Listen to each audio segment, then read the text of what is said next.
그러면 지금부터 한반도 평화관광시대 서울시의회 역할과 비전 토론회를 시작하겠습니다. 먼저 우리 문화체육관광위원회 최영주 부의장님께서 개사가 있겠습니다. 한반도 평화관광시대 서울시의회 역할과 비전 토론회에 참석해 주신 여러분을 진심으로 환영을 합니다. 또 오늘 행사를 위해서 힘써주시고 준비해 주신 우리 문화체육관광위원회 김창원 위원장님과 남북 평화관광 그리고 나아가 남북 통일에 대한 염원으로 모신 내기빈 모든 분들께 깊은 감사의 인사를 드리겠습니다. 남북 평화관광이 나아갈 방향은 분명합니다. 이전에 모든 남북 관계 경험에 비춰볼 때 첫 술에 배부를 수는 없고 긴 호흡에 지속적인 노력이 필요합니다. 중앙정부보다 상대적으로 유연한 탓에 서울시뿐 아니라 지방자치단체들이 이미 북한과 다방면으로 협력하기 위한 준비를 마치고 북미 실무 협상을 준비하고 있습니다. 또 저 역시 누구보다도 남북 교류 협력이 재개되기를 희망하면서 하루빨리 한반도의 평화가 정착 날이 되기를 고대하고 있습니다. 그 시작이 신성장 고부가치를 지닌 관광산업에서 평화관광을 통해 실현되기를 기대합니다. 아무쪼록 오늘 토론회가 문재인 정부의 평화정책과 서울시의 평화관광 정책에 대한 이해와 관심을 제고하는 계기가 되기를 바라면서 한반도 평화관광시대 서울시의 역할 비전 토론회가 성황리 마무리되기를 기대하겠습니다. 고맙습니다. 감사합니다. 수고하셨습니다. 다음은 이재성 서울관광재단 대표님께서 축사가 있겠습니다. 나오십시오. 일단 여러 위원님들께 깊은 감사의 말씀을 드립니다. 또한 오늘 발표를 맡아주신 그 문화관광연구원 심효섭 위원님, 또 특히 제가 평소에 뵙고 싶었던 우리 이물출 교수님, 우리 스포츠조선의 그 김영우 국장님, 김성진 박사님, 김지선 차장님, 다시 한번 감사드립니다. 저는 관광 교류는 어떠한 시대적 상황에서도 평화로 가는 지름길이라고 평소 생각하고 있습니다. 관광을 통해서 만나는 다른 인종과 여러 문화의 경험이 사람들 사이에 문화적, 심리적 차이를 줄여주고 이를 통해 상호 이해와 화해 증진, 더 나아가 세계 평화에 기여하게 된다고 생각합니다. 우리나라는 전 세계 유일한 분단 국가입니다. 글로벌 관광 시장에서 우리나라는 BTS를 선두로 한 K-팝 한류로도 유명하지만 한편으로는 평화와 긴장이 공존하는 나라이자 다크 투어리즘과 안보 관광의 관광 목적지로도 익히 알려져 있습니다. 하지만 남북 간의 평화 관계가 재개되면서 또 북미가 비무장지대에서 손을 맞잡은 이후 우리나라는 분단국가 이미지에서 평화의 상징으로 변화하고 있는 것 같습니다. 이러한 중요한 시점에 서울시 의회가 주도적으로 평화 관광의 역할을 찾기 위한 토론회를 개최한 것은 매우 시의적절하고 한 발 앞서 나가는 행보라고 생각합니다. 그동안 서울시와 우리 서울관광재단은 한반도 평화관광 시대를 맞이하기 위하여 금년에 서울평화관광 공정포럼 개최, 또 평화관광 주간 운영, 또 DMZ 인접 10개 시군관 평화관광 활성화 협약 체결 등 다양한 시도를 하고 있습니다. 앞으로 더 나아가 방한 외래객의 80%가 방문하는 수도 서울과 평양을 연계한 관광 상품이 개발될 수만 있다면 실질적인 평화 관광 시대를 열 수 있을 것으로 기대해 봅니다. 다시 한번 그 축사로 초청해 주신 데 대해서 감사드리고, 이번 토론회에서 한반도 평화 관광 시대의 촉매가 될 수 있는 서울시의회의 역할과 서울 평양 관광 교류 방안이 제안되기를 바랍니다. 여러분 고맙습니다. 네, 먼저 평화관광에 대한 이론과 등장 배경에 대해 설명을 드리고요. 그 다음으로는 우리 그 DMZ 접경하고 있는 지자체들 위주로 실적과 사례를 소개한 다음에 남북 교류 관련 법령들을 검토하도록 하겠습니다. 네 번째로는 해외 평화 사례인데요. 한 3개국 정도의 그 사례들을 제가 정리를 해봤습니다. 마지막으로는 서울시의 역할과 과제로 정리하도록 하겠습니다. 문화유산 방문이라든지 분쟁 도시에 대한 역사의 재구성 이런 것들을 포함을 하고 있고, 그 관광이라는 것은 단순히 관광객이 가는 것만으로는 그 관광 활동이 되지 않다라고 생각이 됩니다. 그래서 국가와 국제 기구를 포함한 관광업계나 지역 주민 등 공적 사회적 영역의 다양한 이해 관계자들이 모인 복합 네트워크라고 할 수가 있겠습니다. 일각에서는 평화관광이 성립을 하려면 관광이 평화를 불러온다 내지는 평화가 관광을 불러온다, 두 가지로 이렇게 맞서는 양상을 보일 수가 있는데요. 여러분들은 과연 이게 정답이 있을지 한번 고민해 보시면 좋겠습니다. 먼저 관광이 평화를 불러온다라고 이야기를 하는 학자들은 분쟁과 평화는 제로섬 없는 관계이기 때문에, 즉 관광이 평화를 도모한다면 어떤 그 분쟁이라든지 전쟁의 위험이 줄어든다라고 설명을 하고 있습니다. 대표적인 것은 보스니아 내전이 95년에 데이턴 협정에 의해서 휴전이 되는데 신뢰 구축 과정을 설명하고 있습니다. 여기서 가장 중요했던 것은 그리스 종교계와 이슬람계 민족 간 화해, 그리고 관광 전략에 대한 개발 등이 중요하였다라고 분석을 하고 있고요. 두 번째로는 그 요르단에 다녀온 이스라엘 관광객들이 생태 관광을 한 다음에 요르단에 대한 적대적인 그런 태도가 개선이 되었다라고 설명을 하고 있습니다. 두 번째, 평화가 관광을 불러온다라고 설명을 하는 사람들은 관광이라는 것은 매우 불안정하거나 위험하거나 관광 인프라가 부재한 곳은 절대 가지 않는다라는 그 뒷받침을 하는 근거를 보이면서 설명을 하고 있습니다. 대표적인 해외 사례로서는 인도와 파키스탄 접경지대에 있는 카슈미르에서 매일 국기 하강식을 하고 있는데요. 여기서 사진으로 보시는 바와 같이 이렇게 마치 싸움을 하는 것처럼 경쟁하는 모습을 보이고 있는데, 이런 것들을 보면서 인도와 파키스탄 양국 국민들은 적대심과 동시에 애국심을 고취시키는 그러한 활동으로 이해를 하고 있습니다. 두 번째로는 유럽에 있는 작은 섬나라인 퀴프로스가 2003년에 통일협정으로 인해서 남북이 통행을 자유롭게 함에도 불구하고 민족적인 대립이 여전히 이어지고 있다라는 설명을 하고 있고요. 마지막으로는 소련을 방문한 미국 학생 내지는 이집트를 방문한 이스라엘 학생들이 방문 국가에 대해서는 매우 적대적인 태도를 보이고 있다라는 점에서 이 가설을 뒷받침하고 있습니다. 그러나 제가 생각하기에는 평화가 먼저냐 관광이 먼저냐는 달걀이 먼저냐 닭이 먼저냐의 그런 문제와 좀 비슷하다고 생각을 하고 있습니다. 그래서 그 관광 활동을 위해서 평화 유지도 중요하겠고 관광 활동이 평화 유지에 도움이 된다는 모두 말이 맞는 것 같습니다. 그래서 우리 남북 관광 분야에서도 살펴보면 남북의 어떤 서로 다른 시각이나 사고 방식에 대한 이해가 우선이 되어야 될 것이고요. 그리고 평화 유지 또한 중요함과 동시에 정부와 기업이 평화관광에 대한 지속적인 투자가 필요하겠습니다. 우리 문재인 정부에서의 그 평화관광이 나타난 배경에 대해서 한번 설명드리겠는데요. 먼저 신베를린 선언입니다. 2017년 7월에 문재인 대통령이 여기서 연설을 한 내용을 보자면 한반도 비핵화와 항구적 평화 정착을 위해서 신경제 지도를 작성하고 DMZ 내에서 적대 행위를 중단하는 것을 제안을 한 바 있습니다. 이를 통해서 남북 정상은 화답이라도 하듯이 판문점 선언과 평양 공동 선언에서 비무장지대에 대한 평화지대화 내지는 강원도 속초 고성과 원산을 잇는 동해관광 공동 특구 조성 등을 합의를 한 바가 있습니다.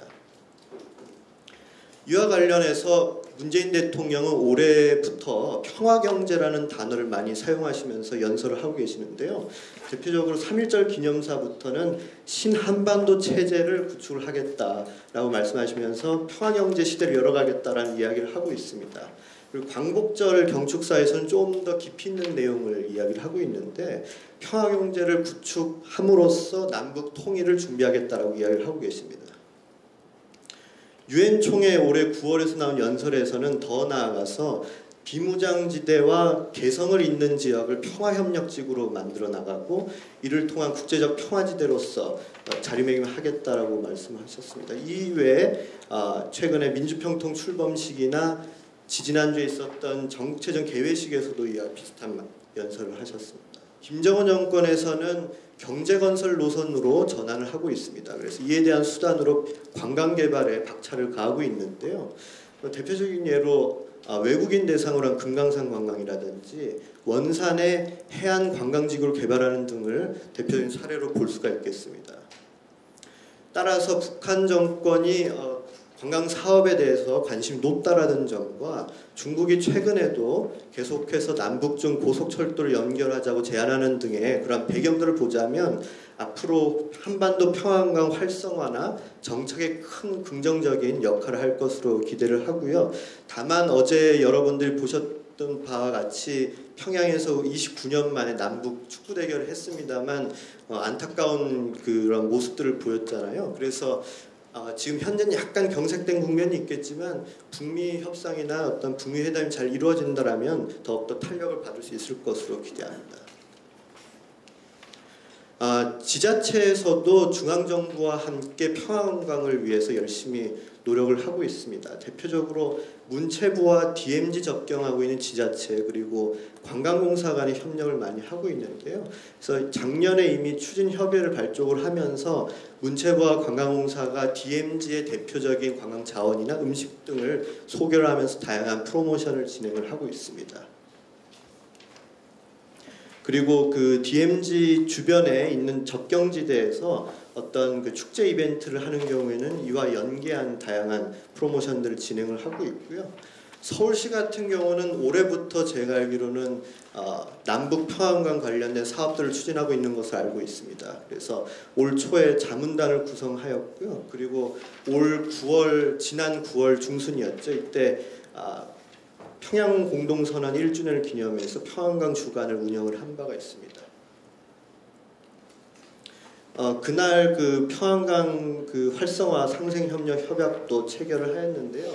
이를 통해서 서울뿐만 아니라 DMZ 접경 지자체와 함께 평안강을 위한 공동 프로그램을 운영하고 홍보 마케팅을 추진을 하고 있습니다.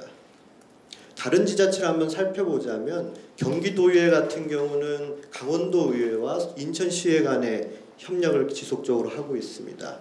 기존에 있는 남북 교류협력 사업뿐만 아니라 인천시와 경기도 같은 경우는 한강하구를 어떤 식으로 활용할지 평화정착을 위해서 어떤 정책을 펼지를 연계하면서 서로 협력을 하고 있고요.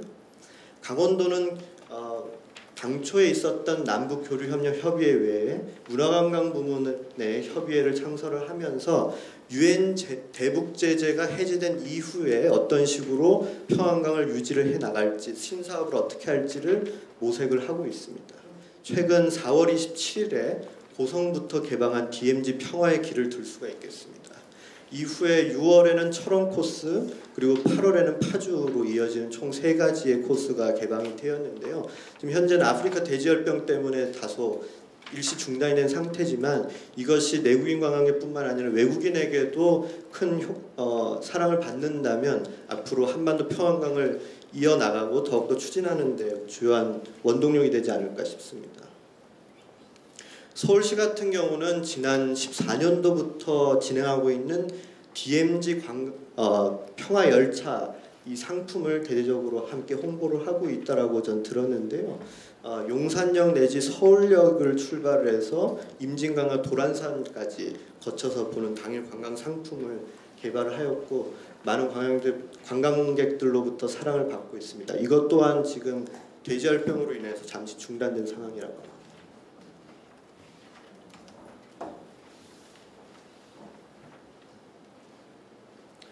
네, 강원도 같은 경우는 지난 17년도부터 문체부와 관광공사와 함께 협력해서 평화관광 상품을 개발을 하고 있고 출시한 바 있습니다. 처음에는 춘천, 화천, 양구 구간에 1박 2일 내지 당일 투어 상품을 개발을 하였는데 최근에는 설악산까지 연계한 상품을 개발해서 작년에도 봄과 가을 여행 주간에 출시한 바 있습니다. 인천 또한 열심히 지금 프로그램을 개발하고 있다고 들었는데요. 인천관광공사 같은 경우는 접경지역 서해 5도가 있기 때문에 강화도와 교동도를 비롯한 대청도, 소청도 등의 서해 5도를 홍보하고 평화관광을 소개하는 그러한 가이드북을 제작을 해서 배포를 하고 있습니다. 여기서 주목할 점은 단순히 볼거리만 소개하는 것이 아니라 이 지역 도마다 유명한 먹거리나 어떤 특산품들을 소개를 하면서 연계 소개하고 있다는 점이 좀 주목할 만했었습니다. 네, 세 번째로 남북 교류 법령 검토인데요. 다들 여러분들 잘 아시다시피 남북 교류와 관련된 법률들은 다음과 같은데 최근에 좀 주목할 만한 점은 바로 밑에 있는 통일교육지원법입니다. 이게 작년 3월에 개정이 되었는데 통일교육의 주체가 원래 중앙정부로 규정을 하고 있었습니다. 근데 작년에 개정이 되면서 지자체도 책무로 개정이 되면서 남북 교류의 어떤 주체가 지자체까지 될 수 있다라는 범위가 확장이 됐다라고 할 수가 있겠습니다. 그래서 이와 함께 통일부도 남북 교류 협력에 관한 법률을 일부 개정안을 내놓았는데 여기서도 마찬가지로 중앙정부뿐만 아니라 지자체가 교류의 그 주체가 될 수 있는 그런 내용으로 개정안을 내놓은 바 있습니다. 제가 이번 발제를 준비하면서 광역단체와 기초단체에서 과연 관련 조례를 얼마나 제정을 했는지 한번 살펴보았는데요. 일단 광역단체 같은 경우는 17곳 모두 이와 비슷한 내용으로 조례를 설치를 한 바가 있고요. 최근 그 교육감 선거 민선으로 바뀌면서 광역교육청만의 남북 교류 협력에 관한 조례라는 내용으로 많은 단체에서 제정을 하였는데 충남 같은 경우는 기존의 남북교류 협력 조례에서 이미 남북 교육 협력에 관한 내용들이 포함을 하고 있어서 빨간색으로 표시를 하였습니다. 경기도부터 가나다 순으로 한번 살펴보자면 경기도도 조례 내용에서 조금 주목할 만한 것은 남북 지자체 간 교류 협력에서 기금을 통한 어떤 지원을 하겠다라고 법적으로 제정을 하였는데요. 주목할 만한 것은 그 김포와 광명이 좀 기초단체 차원에서 조금 그 특색 있는 조례를 개정을 했었습니다. 그래서 기존의 남북교류 협력에 관한 어떤 조례보다는 한강 하구를 활용한 평화문화도시에 관한 조례로 개정을 한 바 있고 광명시는 이게 만약에 남북이 통일이 돼서 철도가 연결이 된다면 광명역을 남북 철도의 출발로 육성하고자 하는 그런 정책적인 과제를 갖고 있습니다. 강원도는 경기도와 마찬가지로 비슷한 내용으로 구성이 되어 있는데 이 협력 추진 사업을 살펴보자면 강원도는 최근에 이른바 강원평화특별자치도라고 그 도를 이렇게 선포를 하면서 대북제재 이후에 어떤 식으로 남북 경제 모델 내지는 평화관광 모델을 만들지를 노력을 하고 있습니다. 그래서 특히 그 요새 제가 알기로 매년 아니면 2년에 한 번씩 열리고 있는 유소년 축구 대회도 현재 교류 정례화로 지금 하려는 추진을 하는 모습을 보고 있습니다. 서울시도 경기도와 마찬가지로 조례에서 북한 도시와의 교류 협력 증진을 포함을 하고 있는데 이것은 이따 그 해외 사례에서 조금 연결해서 볼 수가 있겠습니다. 이와 함께 관광진흥 조례가 이미 있기 때문에 평화관광 지원이 가능하다라는 점이 들 수가 있겠고요. 마지막으로 인천시 같은 경우는 기존에 있던 남북 교류 협력에 관한 조례를 폐지를 하고 평화도시 조성에 관한 조례로 작년에 전면 개정을 하였습니다. 그래서 내용을 살펴보면 서해오도와 한강 하구에 어떤 평화 정착을 위한 기본 계획을 수립하겠다라는 골자로한 그런 조례를 제정을 한 바가 있는데요. 이처럼 우리 지자체 법령들을 보았을 때 특성에 맞는 그런 조례 제정을 하고 있다라는 점과 지자체만의 특색이 있는 평화관광 사업들을 발굴하고 실시하는 것이 가장 중요하겠다라는 점을 알 수 있었습니다. 네 번째 해외 평화관광 사례입니다. 첫 번째로는 터키 밑에 있는 작은 섬나라인 키프로스를 꼽았는데요. 이 나라는 1960년에 영국으로부터 독립한 다음에 남쪽엔 그리스계 그리고 북쪽은 터키계로 분단이 됩니다. 그래서 지금 현재도 분단인 중이고요. 그래서 평화유지군이 주둔을 하고 있습니다. 특히 여기 가운데 있는 곳이 니코시아라는 곳이 이 남그리스 쪽 그리스계의 수도인데 이 수도가 세계 유일한 수도가 분단이 되었다라는 점에서 좀 깊이 있게 볼 수가 있는데요. 2003년에 1단계 통일협상이 체결이 되면서 사진에서 보시는 바와 같이 시내 한복판에 국경이 설치가 되어 있어서 남북 주민들이 자유롭게 상호 방문할 수 있는 그런 포인트를 열었습니다. 그러나 지금 2009년부터 2단계 통일협상이 진행이 되고 있는데 여전히 연방제 통일에 대해서 남쪽 주민들이 굉장히 반대가 심하고 우리 최근에 터키의 주변에 대한 석유, 가스, 시추 문제 난항 중에 있습니다. 지금 유일하게 분단된 수도인 니코시아 정부에서는 지난 79년부터 현재까지 마스터 플랜을 수립하거나 시행하고 있는데요. 여기서 주목할 만한 점은 이 지역에서 평화관광 자전거로 활용한 평화관광 투어를 하고 있다는 점이고 그리고 여기 시내에 있는 거리가 리드라라는 거리가 있는데 여기가 남북 니코시아를 연결하는 그런 기점입니다. 그래서 이 주변이 굉장히 오래된 도시고 고대 그리스 시대부터 있던 도시인데 이곳을 평화유지 내지 녹색지대로 만드는 동시에 상업지역과 주택지역들을 재개발하고 녹지와 그리고 유적들을 보존하는 그런 복합 프로젝트를 진행하고 있습니다. 두 번째 해외 사례는 독일입니다.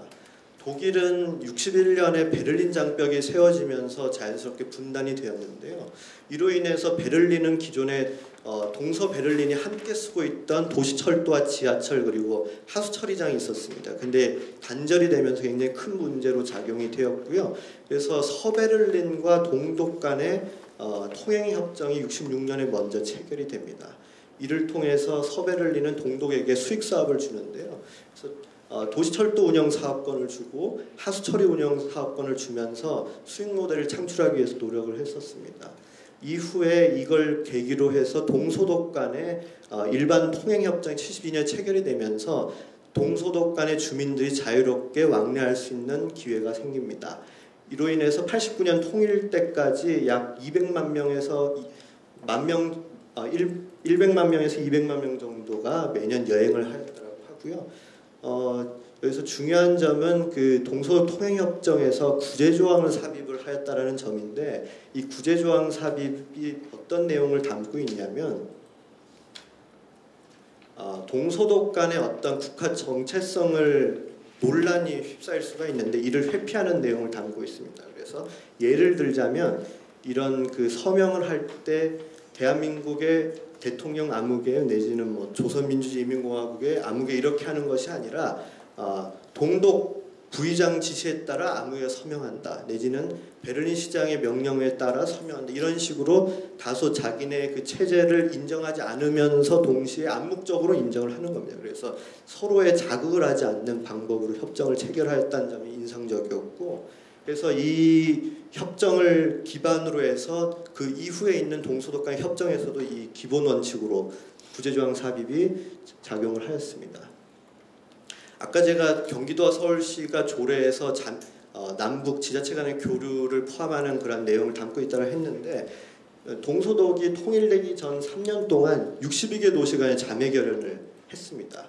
그래서 이 통일 이후에도 꾸준히 하고 있어서 2,000여 개가 자매 결연을 했는데 이를 통해서 동독 지역은 서독 그 도시로부터 각종 지원을 받습니다. 그래서 지역 재건에 큰 도움을 얻었고 이를 통해서 주민들 간의 이질감 또한 해소했다라는 그런 중요한 시사점을 알 수가 있습니다.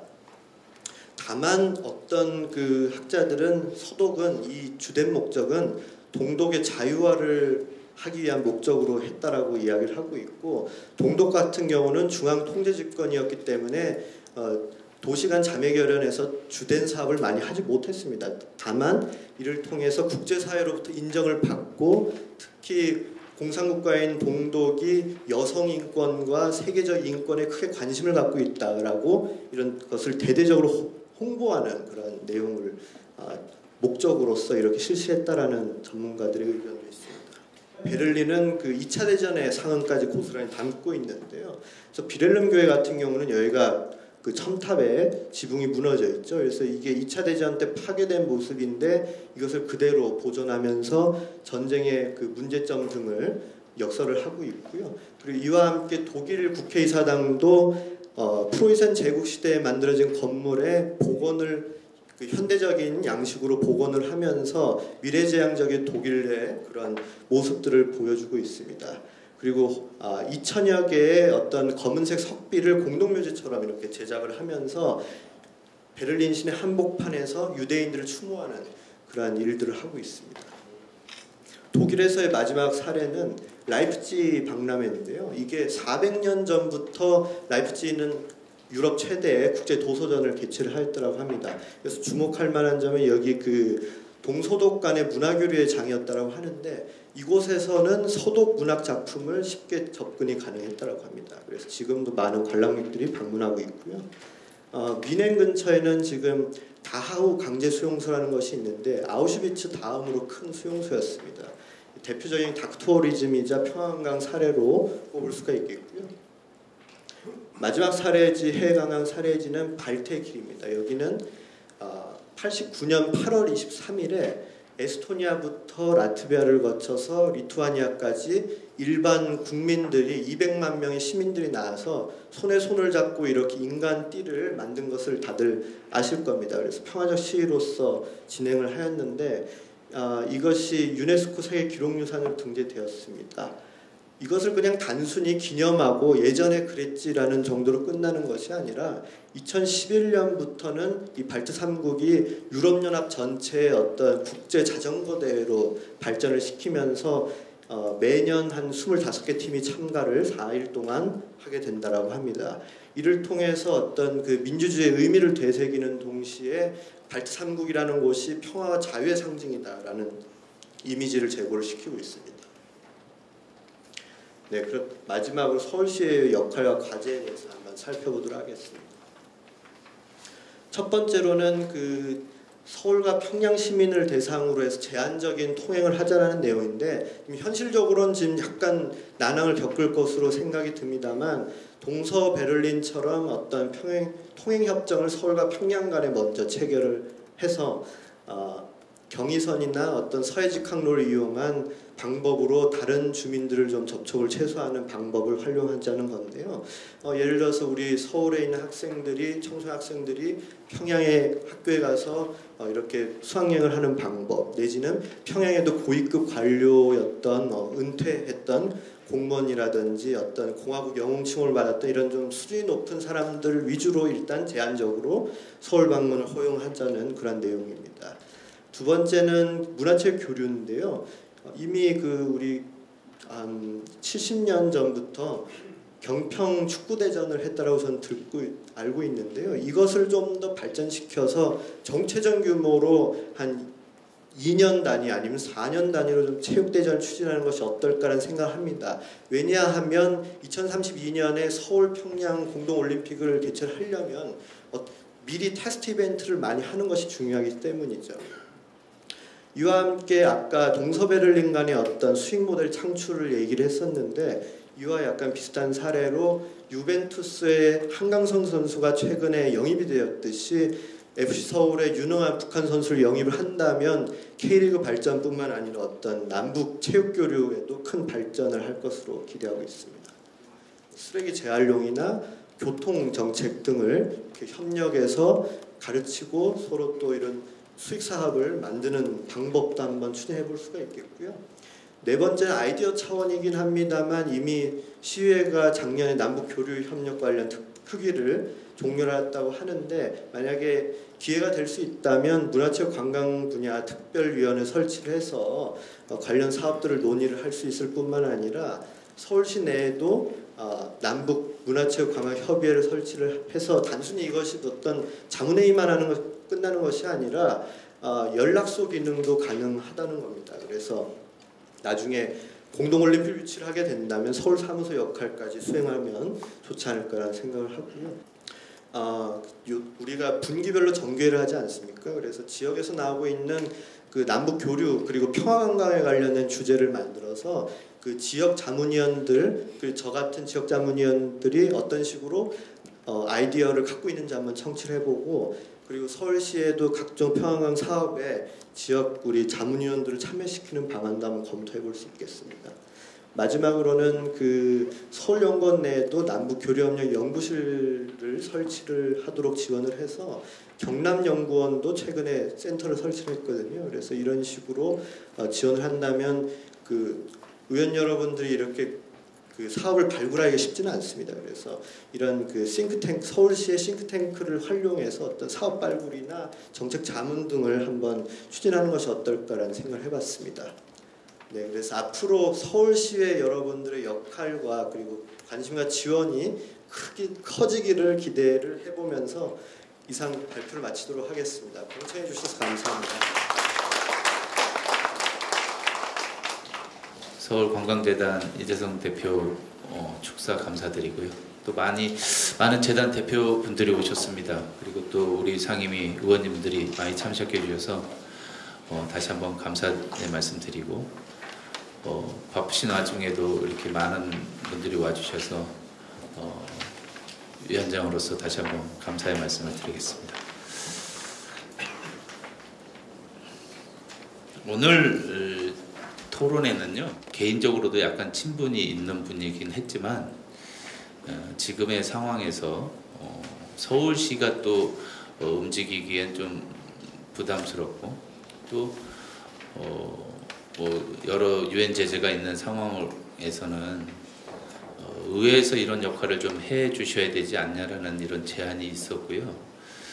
제 개인적으로도 햇볕 정책의 4대 원칙처럼 경제 먼저 뭐 정치 나중 뭐 이래서 저는 이제 이런 훈풍이 불 때 민간에서 좀 대북 사업을 좀 하면 의회는 뒤에서 이제 좀 한 발자국 뒤에서 이렇게 밀어만 주는 뭐 이런 역할을 하면 좋겠다.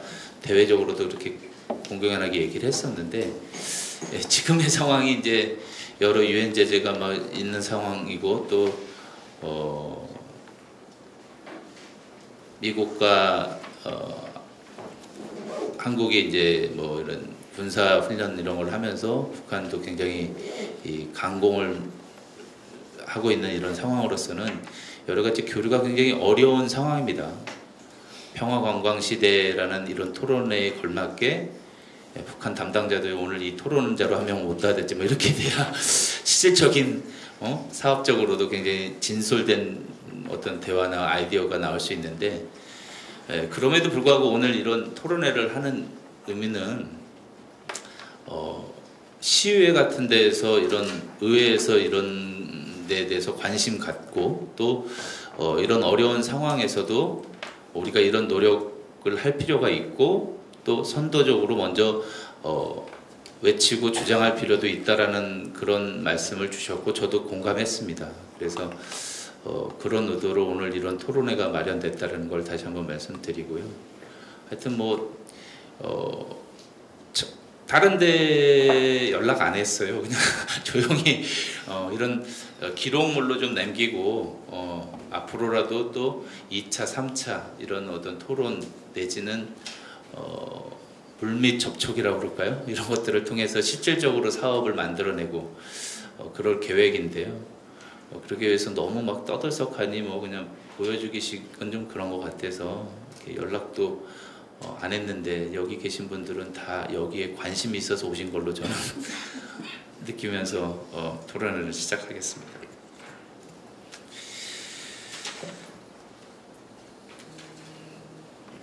네, 그러면 제일 먼저 이물출 경남대 극동문제연구소 교수님의 토론 발표가 있겠습니다. 시간은 대략 한 7분? 10분 정도 뭐 괜찮으신가요, 교수님? 네네네. 그렇게 진행하도록 하겠습니다.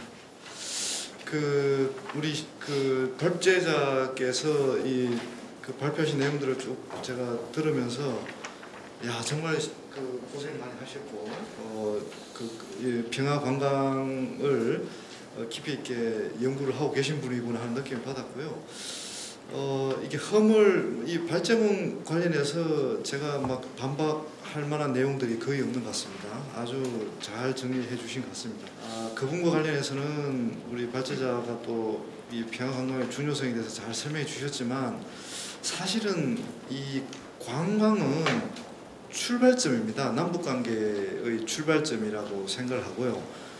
이 관광을 통해서 더 많은 남북한의 교류 협력을 이끌어내고 또 실질적으로 우리 국익에 도움이 되는 또 북한 주민들의 생활 개선 또 삶의 질 개선에도 도움이 되는 출발 사업, 시작 사업, 시작 단계의 사업으로서 굉장히 의미가 있다. 이런 맥락이 저는 이해하는 게 굉장히 중요하고요.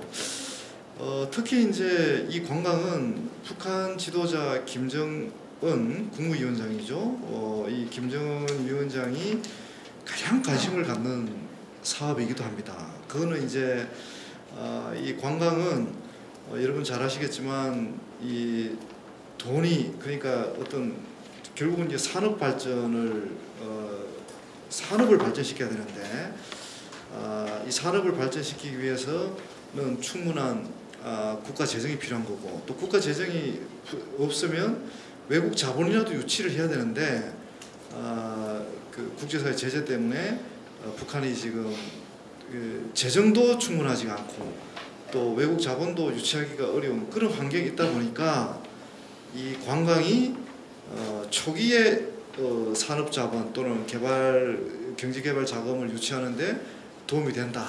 이런 판단을 해서 관광 사업을 지금 가장 역점을 두고 있습니다. 오늘 아침에 나온 노동신문의 이제 그 일면에도 아주 큰 사진이 실렸습니다. 그게 뭔가 하면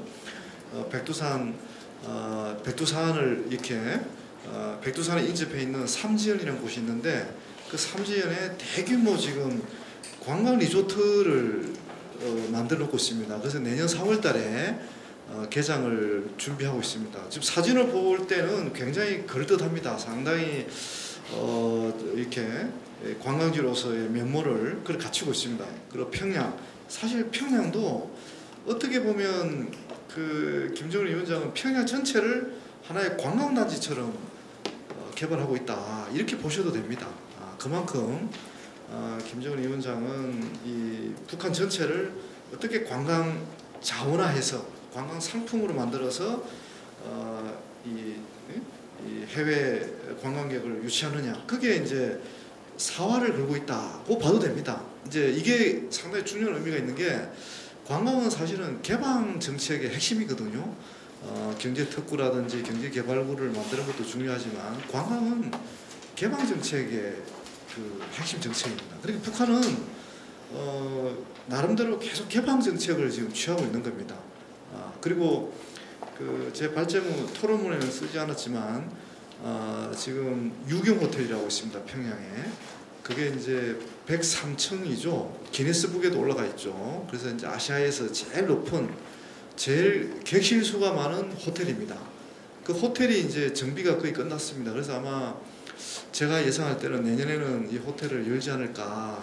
그러면 이게 또 하나의 새로운 어떤 관광 상품이 되죠. 그 자체로도 아주 저는 평양을 자주 왔다 갔다 했습니다. 사실 저는 평양을 자주 방문한 사람으로서 유경 호텔 그 주변도 제가 많이 다녀봤는데 어떻든 이게 우리가 이제 좀 본격적인 남북 교류 협력 시대가 열리면 북한은 관광 차원에서 남북한에 할 일도 많고 좀 더 이렇게 좁게 말고 좀 넓게 다양한 부가가치 또 연관된 산업을 함께 협력할 수 있는 그런 기회의 창이기도 하다.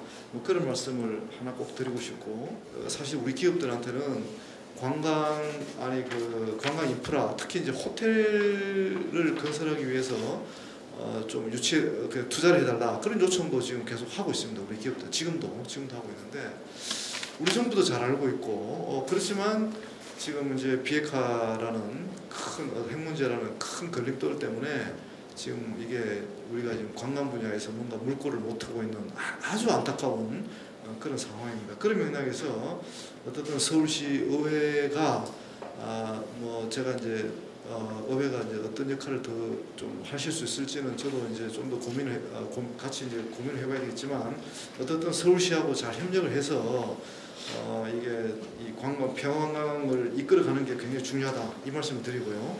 3, 4분 더 쓸 수 있을 것 같은데. 제가 이제 오랫동안 저는 이제 북한 연구를 하다 보니까 사실 관광 관련해서는 정말 우리가 주목해야 될 부분이 많은데, 우리 이제 발제자께서도 잘 얘기하셨지만 이 동서도 그 이제 사례를 우리가 참고할 필요가 있습니다. 정말 서울시가 특히 이제 이 관광은 이제 개방이라는 맥락, 북한의 개방을 이제 우리가 견인한다는 맥락도 중요하고, 또 인적 교류, 그러니까 그 관광이라는 이름으로 사회 문화 교류, 인도적 교류, 뭐 예술 교류, 또 산업 간의 교류, 뭐 다양한 그 교류를 이렇게 포용할 수 있는 하나의 이 플랫폼 역할을 할 수 있는 겁니다. 관광은 마이스 산업도 있고요. 그래서 이 관광을 그냥 북한에 가서 그냥 뭐 북한의 중요한 그런 기념물들 또는 뭐 좀 희귀한 것들을 그냥 보고 오고 뭐 이렇게 생각하시면 안 됩니다. 이 관광은 이 관광이라는 이름으로 할 수 있는 굉장히 다양한 협력 사업들이 있거든요. 그걸 함께 봐야 됩니다. 이건 이제 오랫동안 저처럼 오랫동안 북한을 들여다보고 또 관광을 보는 사람들 볼 때는 이 관광은 정말 이 황금알을 낳는 이 산업이다. 저는 그렇게 봅니다. 그만큼 이 관광이 의미가 있고, 또 북한이 수용할 준비가 가장 잘 돼 있는 거고요. 그리고 이제 북한은 이제 우리보다 뭐 경제 수준이 워낙 이렇게 낙후돼 있다 보니까 사실은 돈을 버는 게 시급합니다. 외화를 버는 게 시급하기 때문에 우리가 지향하는 어떤 북한의, 그러니까 이 관광 교류를 생각할 때 어떤 식으로 북한한테 어떤 수익 모델을 제시할 수 있을 것인가, 그게 관광 산업의 성패를 좌우합니다. 그러니까 수익 모델이 없으면 북한은 협조를 안 합니다. 협력을 안 합니다. 우리가 볼 때는 뭐 다양한 이익이 되고 또 꼭 금전적 이익이 아닌 다른 가치가 있는 그런 부분이 있더라도 북한한테 그런 수익 모델이 명확하게 제시되지 않으면 북한은 협력에 응할 가능성이 거의 없습니다. 그래서 그런 맥락에서 잘 보셔야 되고, 그리고 우리가 뭐 지금 한국 사회가 많이 분열되어 있죠. 많이 분열되어 있다 보니까 뭐 이 북한에 대해서 여전히 어떤 반감들이 많은데, 사실은 우리가 북한하고는 숙명적으로 뭐 함께 살아야 되고, 또 북한 리스크를 잘 관리해야 우리들의 삶의 질이나 우리의 행복이라든지 우리의 자식들의 어떤 미래를 또 안전하게 담보할 수 있는 겁니다. 북한 문제는 북한을 계속 고립시키고 배제시키어서 우리가 얻을 수 있는 이익은 사실 거의 없습니다. 과거 정부들이 그렇게 해봤는데 결과물은 북한은 더 핵과 미사일을 능력을 고도화시킨다고 우리가 전문가들 얘기하는데 더 군사력이 막강한 그런 상대가 돼버렸거든요. 고립 폐쇄 제재를 했더니 그런 결과물이 온 겁니다.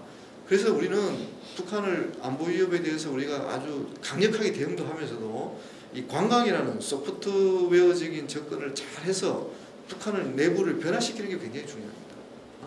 이 관광 산업이 북한을 내부적으로 변화시킬 수 있는, 그리고 방공교육, 실질적인 방공교육이 북한을 제대로 이해하는 게 실질적인 방공교육이거든요. 이제 그런 맥락에서 우리가 참고해야 되고요. 그리고 이제 지금 정부는 어떻든 지자체의 역할을 굉장히 중시하고 있습니다. 그래서 박원순 서울시장을 비롯한 또 광역시 도지사하고 협약문까지 만들어서 지자체를 적극 도와주겠다는 겁니다. 즉 지자체가 좋은 구상을 갖고 있으면 중앙정부 차원에서 도와주겠다는 게 지금 문재인 정부의 지금 기본 정책이고 또 제도적으로 그렇게 뒷받침이 되고 있습니다. 그래서 이제 결론입니다.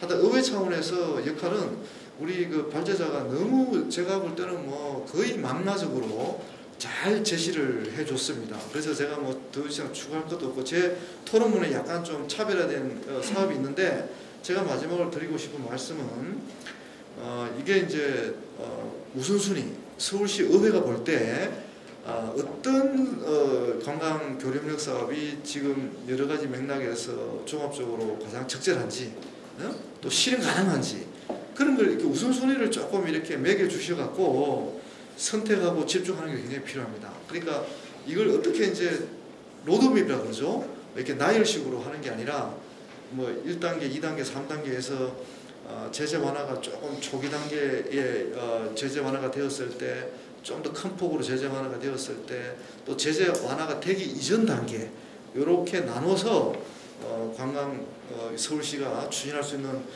관광 분야의 교육 사업을 딱 잘 배치를 해놓으면 전략적으로 잘 배치를 해놓으면 서울시 의회 차원에서도 좀 더 체계적으로 지원할 수 있는 좋은 하나의 어떤 토대가 되지 않을까 이런 말씀을 드리면서 제 토론을 마치도록 하겠습니다. 경청해 주셔서 감사합니다. 북한의 주요 정책 중에서 관광이 차지하는 부분 그리고 현재 북한의 중국 관광객들이 많이 들어가고 있는 상황을 좀 설명해 주셨고요. 그다음에 이제 서울시 의회의 역할도 마무리하면서 말씀해 주셨습니다. 매우 심도 있게 고민한 거라고 생각합니다. 시민도 고민하고 있고요. 근데 이제 우리 한국의 내부적인 문제도 좀 있다고 봐요. 저는 이런 것들이 너무 좀 갈등이 심하다 보니까 공감대가 좀 형성이 되면 유엔 제재 품목이 아닌데도 불구하고 이렇게 좀 눈치 아닌 눈치도 보고 이러는 건 우리 스스로가 준비가 아직 덜 돼 있다라고 판단도 들거든요. 그리고 그게 더 뭐 어떤 공감대가 생기기 전에 어떤 갈등이 생길 요지도 있는 거예요. 이걸 찬성하는 사람들도 있지만 또 반대하는 분들도 많기 때문에 평화라는 거를 추구하는 거에 반대할 사람은 없을 겁니다. 그러나 대북 관광이라든지 금강산 관광이라든지 이런 것들에 대해서는 아무래도 우리 사회가 조금 더 시간도 조금 필요할 것 같고요. 그런 일단 내부적으로 그런 좀 문제의 소지가 좀 사라졌으면 좀 없어졌으면 하는 바람도 제 개인적인 말씀도 좀 드려보고요. 그 서울시의회는 지금이 10대입니다만 9대 때 특별위원회가 있었습니다. 남북교류 특별위원회라고. 근데 지금 상임위가 이제 그거는 문화체육관광이 아니라서 다른 상임위에서 소관을 맡았었는데요. 지금 오늘 발제자분께서 말씀하셨듯이 이 문화체육관광특별위원회를 아주 심도 있게 고민해 볼 문제라고 생각합니다. 여기 끝까지 지금 자리하고 계신 안광석 의원님 여기 문화체육관광위원회 소속으로 끝까지 남아 계신데요. 의원님들하고 상의해서 적극적으로 고려할 사항이라고 그렇게 생각이 듭니다. 경남대 북동연구소 이물추 교수님 수고하셨고요. 다시 한번 감사의 박수 부탁드리겠습니다. 네, 다음은 김영호 스포츠조선 부국장님 토로 발표해 주시기 바랍니다. 예, 방금 한반도 평화관광에 대한 우리가 강의를 원포인트 레슨을 듣듯 아주 좋은 훌륭한 내용들 잘 들었습니다. 정리가 잘 되었습니다. 요즘 우리가 이제 한반도 평화관광 시대다, 뭐 한반도 평화 시대다 이런 얘기들 하는데 그 말에 걸맞지 않은 지금 상황이 이어지고 있죠. 상당히 그 노정이 만만치 않습니다. 특히 우리가 어젯밤에 있었던 그 평양 카타르 월드컵 예선전은 참 안타까운 그 자체였습니다. 북한이 좀 더 대승적이고 열린 자세로 임해줬으면 하는 그런 기대를 가졌었는데, 그리고 1년의 경색된 남북관계에 좋은 해결의 디딤돌이 되는 그런 차원으로 승화되기를 바랐었는데 그러지는 못했습니다. 우리 대한민국에서 현재 1년의 한반도 평화 시대, 한반도 평화 관광에 대해서 응원을 하고 있는 많은 분들이 계십니다. 그분들조차도 상당히 실망감을 갖는 그런 계기가 되었다는 것 때문에 대단히 안타깝다는 생각이 듭니다. 그래서 우리가 지금 오늘 열고 있는 이런 그 토론에 대단히 중요한 의미를 갖고 있다. 어렵지만은 그럼에도 불구하고 난관을 극복해 가고 하면서 해결책을 찾아가는 그 과정이 중요하죠. 이게 정말 남의 일이 아니라 우리 일이기 때문에 그렇습니다. 우리 일이기 때문에 남에게 맡길 수도 없는 것이고 우리가 풀어야 할 문제이기 때문에 그렇다 이런 생각이 듭니다. 저는 그래서 이렇게 어려운 시절에 특히 서울시 의회의 역할이 더 중요하다고 보거든요. 왜 서울시 의회의 역할이 중요할까? 그것은 우리가 한반도 평화관광의 가장 큰 가치 실현을 위해서는 지속 가능성을 담보해야 하는데 거기 있어서 의회의 역할이 대단히 중요하겠다라는 점입니다. 국회나 의회의 역할이. 우리가 지난 시절을 돌아보면서 우리가 솔루션을 찾는 것도 의미가 있겠습니다. 우리 지난 시절 남북관광은 뭐 여러 한반도의 긴장 완화도 가져오고 또 인도주의적인 또 실천도 할 수 있었고 많이 좋았습니다. 그럼에도 불구하고 정권이 바뀌자마자 이게 그만 10년 공든탑이 무너져 버렸죠. 이것은 법과 제도적인 뒷받침이 따르지 못했기 때문입니다. 우리가 지난 10년간 햇볕 정책을 통해서 우리의 혈세를 쏟아 부어가면서 우리 노력을 기울였었는데 그 성과물을 따기도 전에 우리는 그 밥상을 뒤엎어버리는 그런 우를 범했었는데요. 그건 국가경제 차원에서는 대단히 큰 손실입니다. 그래서 우리가 다시는 이러한 우를 범하지 않아야 한다는 차원에서 또 법과 제도적인 뒷받침이 대단히 필요하겠다. 특히나 서울시 같은 경우는 1년에 지금 열심히 한반도 평화관광이다 교류협력을 추진하고 있는데 서울시 운영의 양대축인 서울시 의회가 여기에서 엇박자를 내지 않고 또 오히려 더 인커리징을 시켜줄 수 있는 그런 역할을 할 수 있다는 데에서 서울시 의회의 역할이 대단히 중요하다고 저는 보고 있습니다. 현재 한반도 평화관광을 보다 효과적으로 잘 이끌어가야 함에 있어서 또 우리가 지금 현실 진단을 좀 제대로 해야겠는데요. 현실 진단에서 가장 또 중요한 요소가 우리의 상대인 북한에 현재 북한이 과연 관광을 어떤 식으로 추진하고 있는지. 그래서 김정은 시대 북한 관광은 지금 김일성, 김정일 시대와는 차원이 다르다는 그런 점을 말씀드리고 싶습니다. 세 가지 점으로 요약할 수 있는데요. 첫 번째는 국제사회의 제재 국면을 슬기롭게 극복하고자 하는 그 외화 획득에 초점이 가장 맞춰져 있습니다. 아까 이물질 교수님도 북한이 관광을 산업으로서 경제적인 부분으로서 활용하는 제일 큰 목표로 삼고 있다고 말씀하셨는데 그게 제일 큽니다. 그 다음에 두 번째는 북한이 관광 인프라의 매력도를 높이는 과정입니다. 글로벌 스탠다드한 관광 인프라를 구축하고 하는 그런 부분이 있고요. 그 다음에는 이제 북한도 내수 관광이 이제 시작되었습니다. 장마당을 통해서 상당히 많은 그 자본 계층이 형성이 되고 있는데 평양의 여러 가지 관광 시설들을 이용하는 지금 내수 관광 활성화되고 있습니다. 그래서 인민 행복 증진이다. 이런 과제도 세워두고 있습니다. 우리가 관광은 북한을 들여다볼 수 있는 아주 좋은 창이 될 수 있습니다. 북한 관광이 내수 관광과 인프라 관광. 내수 관광을 보면 북한의 지금 경제 상황을 돌아가는 경제 사정을 우리가 알 수 있고 인바운드 관광을 보다 보면은 북한이 과연 관광에 대한 수용 태세를 어떻게 갖추고 있느냐를 우리가 알 수 있습니다. 근데 그 중에서도 관광 상품을 보면은 평양 도보 관광도 있고 지하철 관광도 있고 평양 상공을 비행하는 항공 관광도 있고 아주 다양합니다. 그리고 농촌으로 가면 협동농장 체험 관광도 있고 물론 아직도 북한 관광 상품들이 실질적으로는 캡슐형 이른바 캡슐형 상품으로 운영은 되고 있습니다만은 적어도 이런 상품들을 여행 사이트에 걸어놓고 모객을 하고 있습니다. 그렇다면은 저는 상당한 자신감을 갖고 지금 관광객을 맞이하고 있다. 그리고 또 관광을 통해서 예전에는 그 체제 선전 활용수단으로 관광을 많이 활용을 했습니다. 그런데 이제는 산업적인 접근을 하겠다라는 그리고 글로벌 스탠다드한 국가로 나서겠다라는 의지의 표현이라고 저는 보고 싶습니다. 그래서 우리가 북한의 이러한 일련의 관광에 대한 자세를 보고서 우리가 어떤 우리도 대응을 해야 할지 좀 더 폭넓은 자세를 가져야겠다라는 생각이 듭니다. 지금 현재 북한에 그렇다면 이제 어떻게 우리가 잘 한반도 관광을 실천해 나가야 할지. 북한이 지금 우리가 두 가지 점에서 지금 달라진 점을 우리가 봐야 합니다.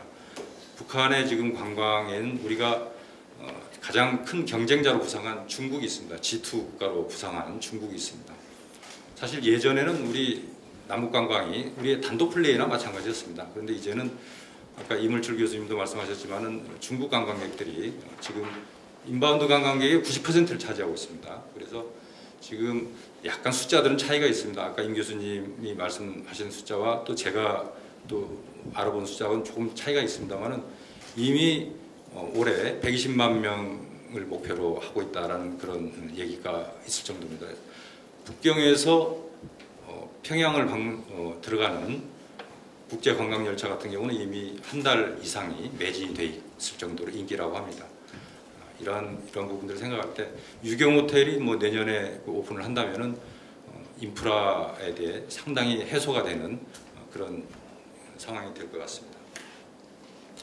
그리고 또 하나 달라진 상황은 북한이 달라졌다는 것입니다. 북한은 이제 더 이상 과거에 연연하는 경제적인 차원에서 그렇습니다. 아직 정치적인 부분은 그에 따르지 못하고 있는데 경제적인 상황에 있어서만큼은 상당히 북한이 지금 열린 자세로 나가고 있다.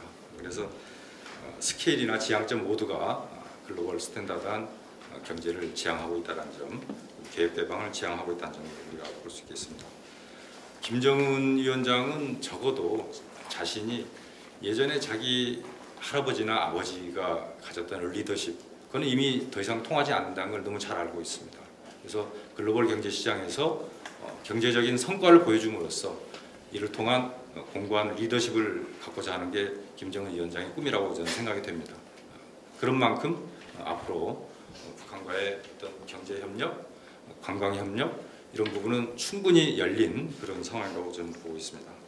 상생의 지속 가능한 그 모델, 이게 북한이 원하는 바입니다. 그래서 우리 지자체나 기업들이 북한과 어떤 교류 협력을 지금 상장하고 있다면은 적어도 바뀐 북한의 모습을 우리가 인정하고서 들어가야 한다, 이런 생각을 해보고 싶습니다. 그리고 이제 우리가 이런 상황에 걸맞게 교류 콘텐츠도 업그레이드 할 상황이 됐다고 봅니다. 이제는 소비자가 달라졌습니다. 시장이 달라졌습니다. 우리가 같이 북한과 관광 교류 협력을 했을 때 우리 주체의 절반의 주체는 우리 젊은 소비자입니다. 우리 국민들입니다. 근데 우리 국민들의 수준이 많이 높아졌거든요. 그렇기 때문에 이 또한 우리가 여러 가지 콘텐츠 면에서도 업그레이드 시켜야 한다. 경평축구 같은 경우도 다분히 의미 있는 일이지만은 의미만 가지고서는 지속 가능성이 이제 확보할 수 없습니다. 의미 플러스 흥미가 같이 더해져야 한다. 그래서 제가 토론문에도 자세하게 적어놨습니다만은 그런 부분에 있어서도 우리가 좀 더 한 차원 업그레이드 시켜 나가야겠다. 그리고 DMZ 평화관광입니다. 사실 지금 국제 제재 속에서 우리가 할 수 있는 것은 한 가지밖에 없죠.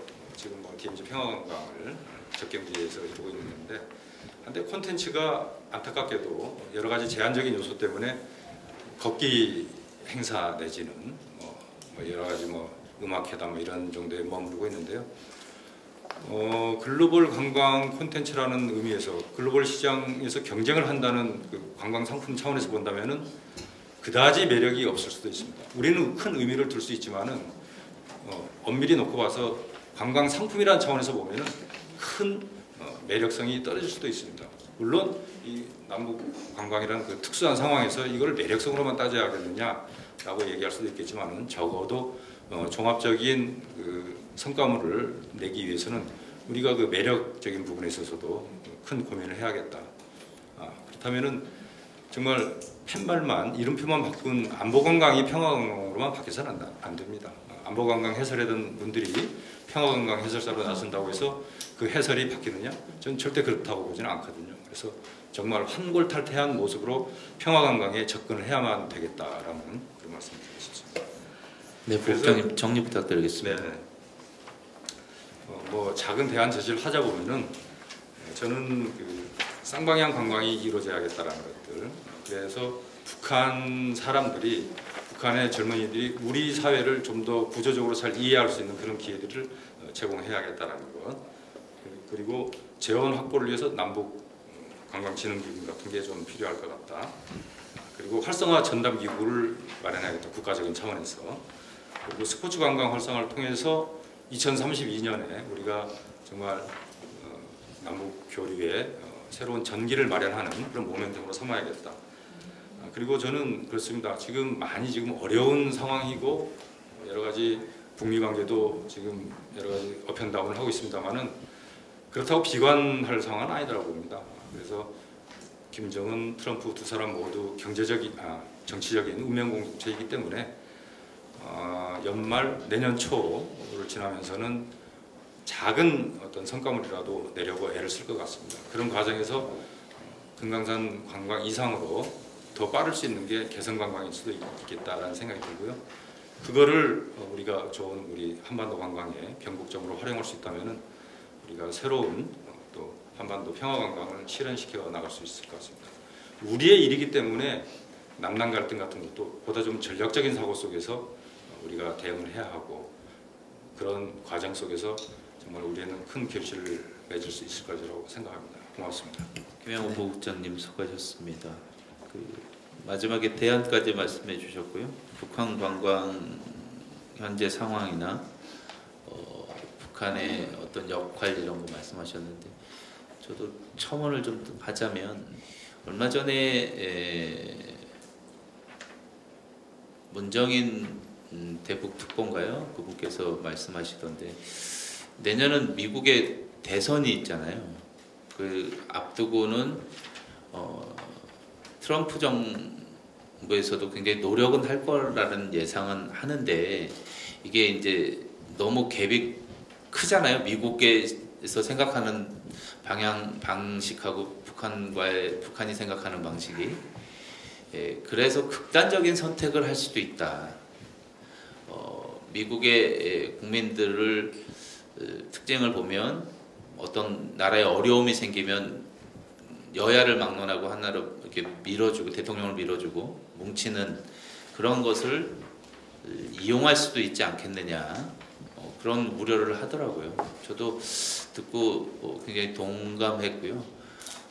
그래서 굉장히 중요한 시기고 북한에서도 굉장히 김정은 국방위원장이 큰 정치를 해서 이런 비핵화 선언은 뭐 이제 돌릴 수 없는 역사의 흐름인 것 같긴 합니다만은 시기적으로 북한한테 굉장히 중요한 시기라는 겁니다. 이게 아까 말씀드린 그 시나리오가 좀 진행이 된다면 제일 가능성 높은 데가 이란하고 북한이거든요. 미국이 전쟁을 일으킬 만한 여러 가지 그런 좀 그런 시나리오 시각도 있습니다만 저희는 결코 그런 시나리오는 원치는 않는 것 같고요. 우리 정부에서는 도리어 이제 북한에서 그걸 좀 인식해서 한편 양보할 수 있는 건 좀 양보하고 미국도 좀 받아줄 건 뭐 점차적으로 이렇게 제재를 좀 완화하면서 해야 이 협상이라는 게 서로 간의 대화가 되는 것이지 자기네 방식들만 서로 주장하면 그게 협상이 되지 않잖아요. 뭐 좀 부부싸움도 마찬가지로 얘기를 듣고 또 뭐 받을 건 받고 뭐 주장할 건 주장하고 그게 협상인데 그런 좀 한국의 입장에서 미국과 북한한테 그런 좀 전달을 좀 할 필요가 있는 것 같고요. 북한도 아까도 말씀드렸지만 어제 그 김영호 부국장님 말씀하셨듯이 굉장히 아쉬운 부분이었습니다. 축구 이런 체육 행사였는데 이거를 방송도 못할 정도로 굉장히 그러니까 그만큼 마음이 상했다는 거죠. 북한 입장에서는 그거를 대변은 하지만 그래도 지금의 상황에서 좀 적절하지 못했다 그렇게 생각하고요. 앞으로 좀 북한이 그런 통 크게 좀 북미 대화에도 좀 참여해 줬으면 하는 그런 바람도 드려봅니다. 예, 부국장님 다시 한번 수고하셨고요. 다음으로는 김성진 한국문화관광연구원 선임연구원의 토론 발표가 있겠습니다. 저하고 함께 머릿속에 한번 세계 지도를 한번 머릿속에 상상을 같이 한번 해봤으면 좋겠습니다. 입체적인 사고가 가능하시면 지구본을 한번 떠올려도 좋을 것 같고요. 세계 지도를 쭉 펼쳐놓고 보면 이게 유럽의 사간이니까 유럽이 한가운데 있고요. 아래로는 아프리카 대륙이 있고 서쪽으로 가면 대서양과 이제 북미, 남미 대륙이 있습니다. 동쪽으로 이렇게 쭉 와보면 중동 지역을 거쳐서 아시아, 남아시아를 거쳐서 밑에는 오세아니아주가 있고 저 위쪽에 보면 중국, 한반도, 일본 이렇게 되어 있는 지도가 우리가 흔히 많이 봐왔던 지도입니다. 이 지도를 두고 여러분이 다녀왔던 여행 국가나 지역들의 점을 한번 찍어 볼까요? 가까운 중국이나 일본 다녀오셨을 테고요. 또 아마 동남아시아도 대부분 다녀오셨을 것 같기도 하고 아마 유럽, 또 캐나다나 미국 이렇게 다녀오셨을 겁니다. 또 어떤 분들은 아프리카를 여행을 다녀온 분도 계실 것 같고 또 어떤 분들은 페루, 브라질 있는 남미를 여행을 다녀왔던 분들이 있는데요. 여러분이 찍은 점들을 다 지도 위에 찍어보면 그리고 작년에 2018년도에 14억 명의 세계인들이 해외여행을 했습니다. 이 14억 개의 점을 다 찍어보면 어디에 많이 점이 찍힐까 이렇게 생각해 볼 수 있습니다. 아마 유럽일 겁니다. 유럽일 거고요. 유럽은 워낙 넓으니까 이렇게 유럽 도시들 이렇게 지중해변도 생각이 나고요. 그 다음에 쭉 오면 요새 동아시아 지역들이 많이 왔을 것 같기도 하고요.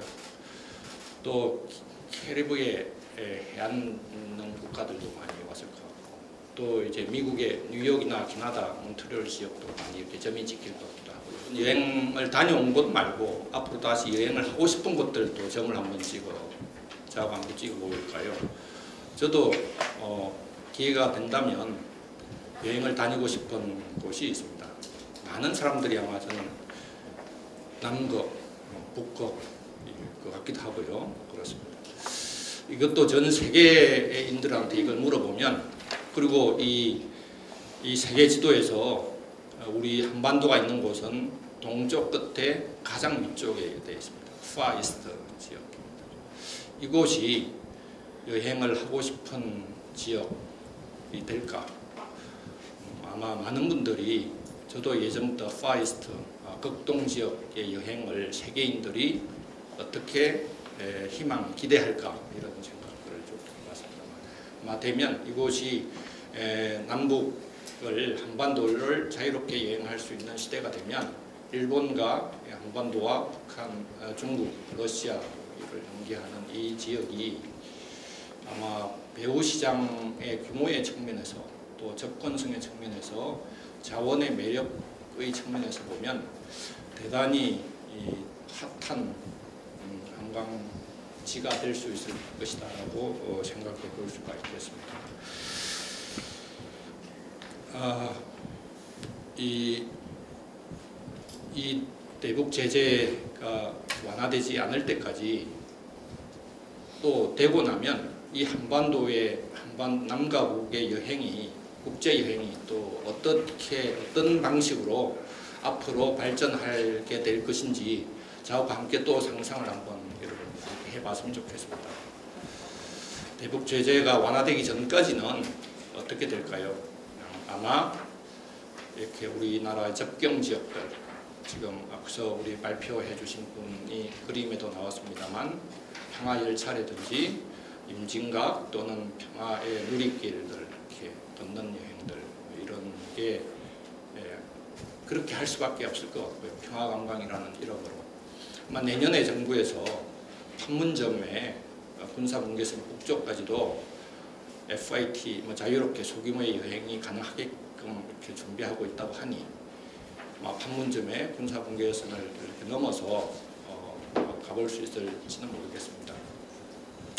그 다음에 이제 좀 대북 제재가 완화되면 아마 가장 먼저 여러분 너무 예측 불가능하고 통제 불가능한 변수들이 많아서 어떻게 발전 경로가 될지 예측하기가 참 어렵지만 아마 가장 먼저 될 일은 개성이나 금강산 관광의 재개가 아니겠습니까? 상식적으로만 이렇게 보면 저는 잘 모르겠지만 그 다음에 이제 북한 지역에 관광할 수 있는 지역이 교수님도 말씀하셨습니다만 평양이라든지 이렇게 금강산, 백두산이라든지 이런 지역에 관광 가능한 지역이 확대되는 것들이 그 다음 이루어질 것 같고요.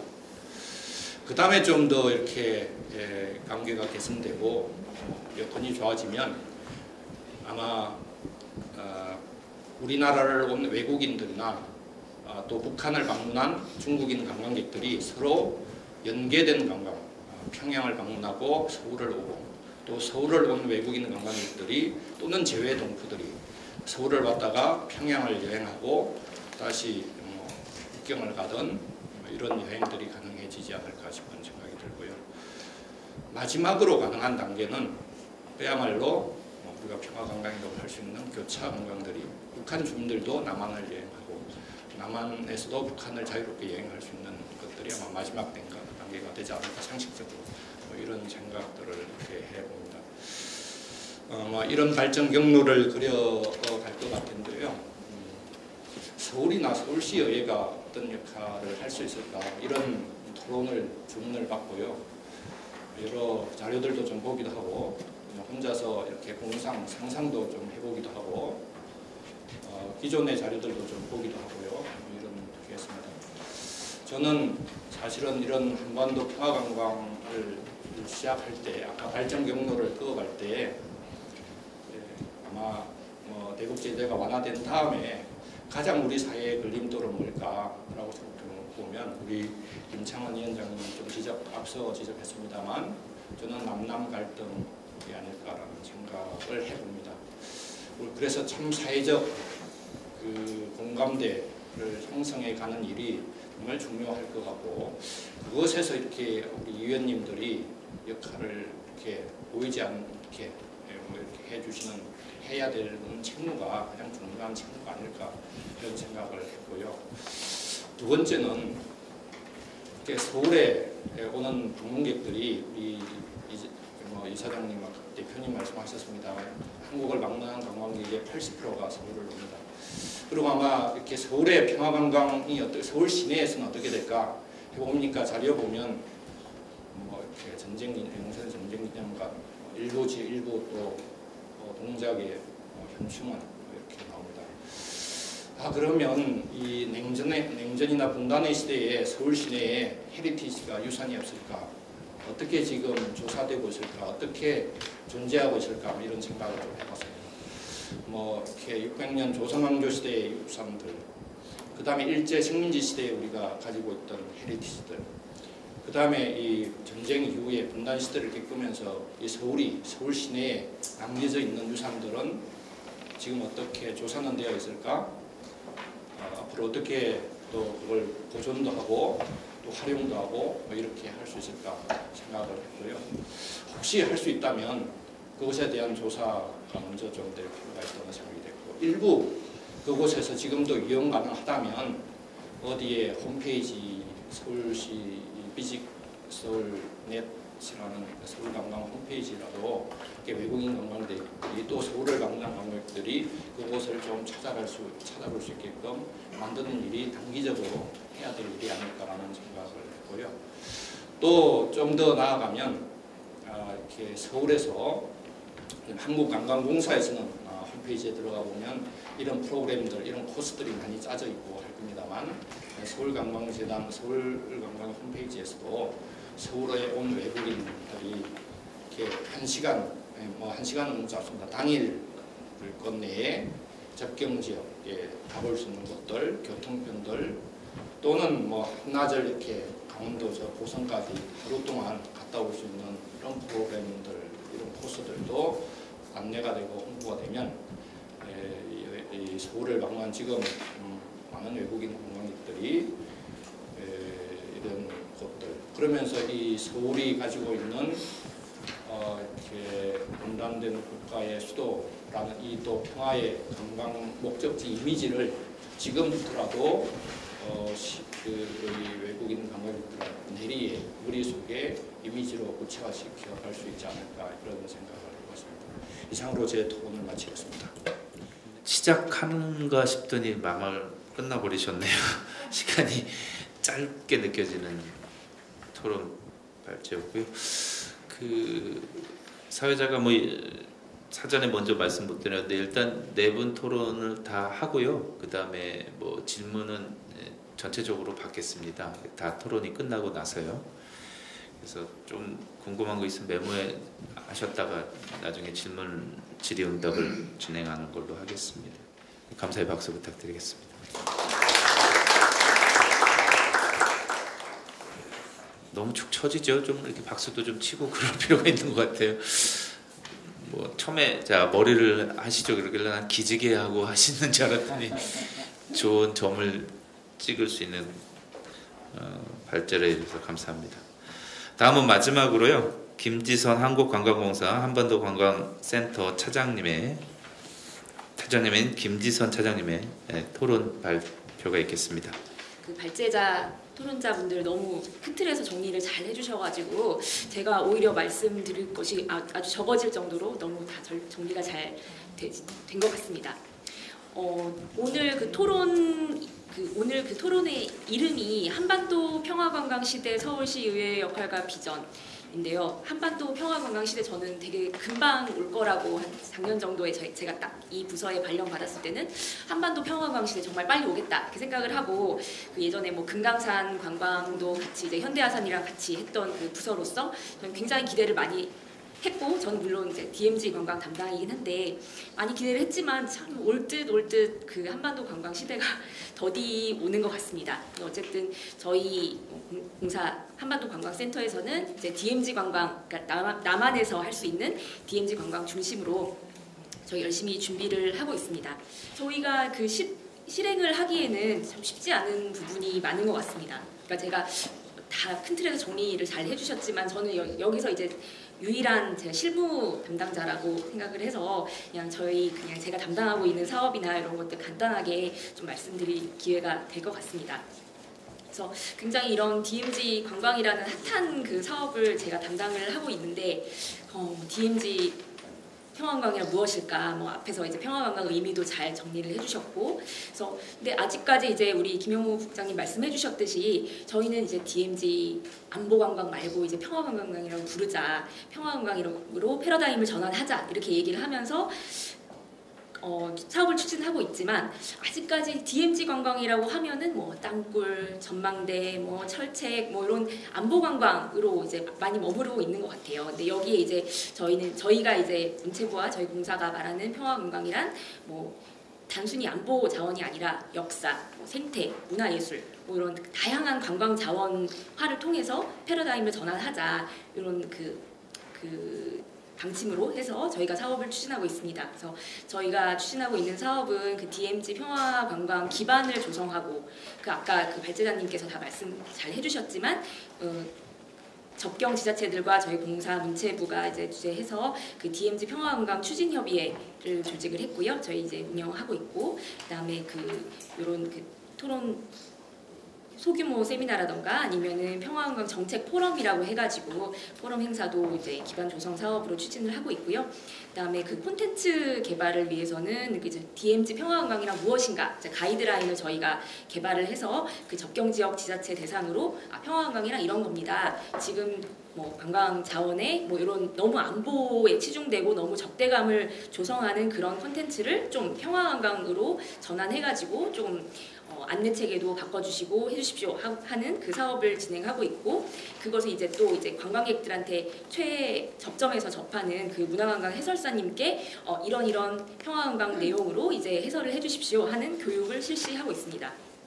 그리고 그 평화관광 그 아까 DMZ 트레인도 말씀해 주셨는데요. 지금 잠깐 멈춰 있긴 하지만 그 트레인에서도 이제 너무 이제 단조로운 그 안보 관광뿐만 아니라 저희 이제 콘텐츠들을 많이 개선해가지고 그 좀 다채로운 다양한 뭐 이렇게 약간 미션 투어라던가 아니면은 뭐 이렇게 약간 게임하듯이 좀 재미있게 접할 수 있는 그런 콘텐츠 개발하고 있고, 그다음에 저희 그 통합 관광 상품 홍보 마케팅 저희 지자체들하고 많이 협업해서 홍보 마케팅 사업하고 있습니다. 그래서 저희가 이제 열심히 여러 가지 사업을 추진을 하고 있고 뭐 여러 부처에 이제 관심도 많이 받고 있는데요. 이런 그 사업들의 공통적인 부분이 있다면 저희 한국관광공사의 힘으로 만의 힘으로 할 수 있는 게 굉장히 적습니다. 그러니까 뭐 저희는 문체부 이제 산하에서 일을 하고 있지만 뭐 이 DMZ가 행안부, 뭐 통일부, 국방부, 국토부, 환경부 모든 부처가 많은 부처가 이제 저희 이 사업을 진행을 하고 있어요. 그리고 다 스탠스가 다 다릅니다. 그리고 그 평화 DMZ 관광의 DMZ 그리고 DMZ 관광에 좀 접근하는 관점도 다르고요. 그래서 다 조율하면서 저희가 사업을 추진하는데 열심히 하고 있지만 뭔가 시간이 많이 소요되고 조금 많이 눈치를 봐야 할 부분도 많고 그렇습니다. 그래서 그리고 저희 지난번에 그 9월 9일에 혹시 보셨는지 모르겠지만 그 요요마 첼리스트가 그 출연한 그 DMZ 평화음악회를 개최를 했는데 그 행사 한번 그 1회 개최하는 데만 해도 정말 얼마나 많은 부처와 얼마나 많은 그 부서를 했는지 정말 피가 마르는 경험을 했었습니다. 그런 경험했고, 그다음에 저희 지자체 협업과 관련해서는 저희 그 DMZ 평화관광 추진협의회라고 해서 작년 9월에 저희가 구성을 했고요. 그 광역으로는 서울은 아니지만 어쨌든 경기, 강원, 인천 3개 광역, 그다음에 그 접경 지자체 10개 기초 지자체와 함께 그 구성을 해서 저희가 지금 운영을 협업 채널로 활용을 하고 있습니다. 그래서 저희 근데 서울에서도 지금 보면은 많은 그 DMZ 평화관광 사업, 그다음에 DMZ 관련 사업을 진행을 하고 계시더라고요. 뭐 아까 발제자님께서 다 말씀해 주셨지만 그 DMZ 접경하고 있는 10개 시군하고도 다 MOU 체결하시고 평화관광 주간 사업도 평화관광 포럼도 하시고 평화관광 저희 여행주간과 연계해서 DMZ 뭐 평화나들이 프로그램 운영한다던가 소외계층하고 DMZ 투어를 하신다던가 많은 이제 평화관광 접점 사업들을 진행을 하고 계신 것 같습니다. 근데 저희 관광공사랑은 이제 서울시와 이 DMZ 관광 관련해서는 아직까지 이렇게 막 협업을 이렇게 본격적으로 해본 적은 없는데요. 앞으로 좀 이렇게 많은 협업이 이루어졌으면 좋겠습니다. 그러니까 DMZ 저희가 평화관광 중장기 로드맵 을 올해 2월에 발표를 했습니다. 우리 문광연에서 연구진 분들이 같이 고민해가지고 이제 로드맵을 조사한 결과 DMZ 관광을 참여하는 목적은 남북 분단의 현실을 경험하고 싶다라는 목적이 제일 컸는데요. 또 DMZ 관광에 참가하지 않은 분들을 대상으로 이유를 조사해 보니 그 이유는 주로 교통 그리고 접근성 불편. 그것 때문에 뭐 DMZ 관광이 어렵다 이런 그 결과가 제일 많이 나왔습니다. 근데 이 시사점을 보면은 아무래도 이제 저희가 아무리 접경 지역 연계해가지고 관광 상품을 만들려고 해도 그 중심에서는 서울 그리고 교통의 중심지 서울이 중심축이 되지 않으면 어렵다고 보여집니다. 그래서 그 서울시는 이제 DMZ 접경 지자체는 아니지만 그 교류 협력을 통해서 그 다른 지자체와 특화 관광 콘텐츠 활용해서 공동 프로그램을 개발하고 그다음에 공동으로 홍보 마케팅 추진하고 이런 중심축의 역할을 해주시는 것이 참 의의가 깊다고 생각합니다. 그래서 저희가 가장 어렵게 생각하는 부분은 또 이게 뭐 정부 부처 여러 부처라던가 아니 여러 지자체와의 이제 역할을 어떻게 배분할 것인가 그리고 그런 거버넌스 구축인데요. 저희 뭐 여러 사업을 제안을 해주셨지만 저는 그냥 실무자의 입장으로서는 아주 작은 것부터 시작할 수 있을 것 같습니다. 서울시와의 아직은 저희 부서 차원으로서는 협업 채널이 아직은 없는데요. 저희가 서울시도 접경지자체와 MOU 체결했고 저희도 그렇고 그다음에 서울시도 접경 지역의 RTO들과 또 서울관광재단과 그 MOU 체결한 것으로 알고 있고 저희 공사도 그렇습니다. 그래서 그런 이제 약간 간접적으로 채널들이 다 있기 때문에 그 실무자 간의 이제 카운터파트가 정해지면 좋을 것 같고요. 실무자 간 이제 뭐 서로 포럼을 참석한다던가 아니면 뭐 연구 자료를 공유한다던가 아니면 사업 계획을 뭐 정기적으로 공유한다던가 이런 식으로 실무자 간의 네트워킹 시작해서 좀 저희가 평화관광 그 추진을 위해서 같이 노력할 수 있으면 좋을 것 같고요. 아까 우리 이물출 교수님께서 말씀해주신 그 선택과 집중할 수 있게 이제 체계적 그러니까 사업의 나열뿐만이 아니라 그 서울시 의회에서는 그 선택과 집중을 할 수 있도록 이제 뭐 체계적인 지원이 가능하도록 이렇게 도와줄 수 있다고 말씀하셨는데 정말 맞는 말씀이신 것 같습니다. 저희가 많은 사업을 진행을 하고 싶지만 워낙 그 조율하면서 가야 될 그 유관 기관과 부처가 많은 관계로 저희가 그렇게 조금 천천히 진행되는 부분이 있거든요. 그때 정말 우선순위를 정해서 그 체계적으로 사업을 할 수 있도록 이제 의회에서 많이 도와주시면 좋을 것 같습니다. 그래서 우리 김영우 국장님 말씀하신 대로 너무 이제 이름만 평화관광으로 갈아낀 그런 그냥 단조로운 관광이 아니라 정말 다양한 기관과 협업해서 정말 그 국민들이 원하는 관광 콘텐츠를 만들 수 있도록 저희도 많이 노력을 할 거고요. 그 서울시에서도 이런 그 중심축 역할을 할 수 있도록 많이 도와주셨으면 좋겠습니다. 예, 이상입니다. 수고하셨고요.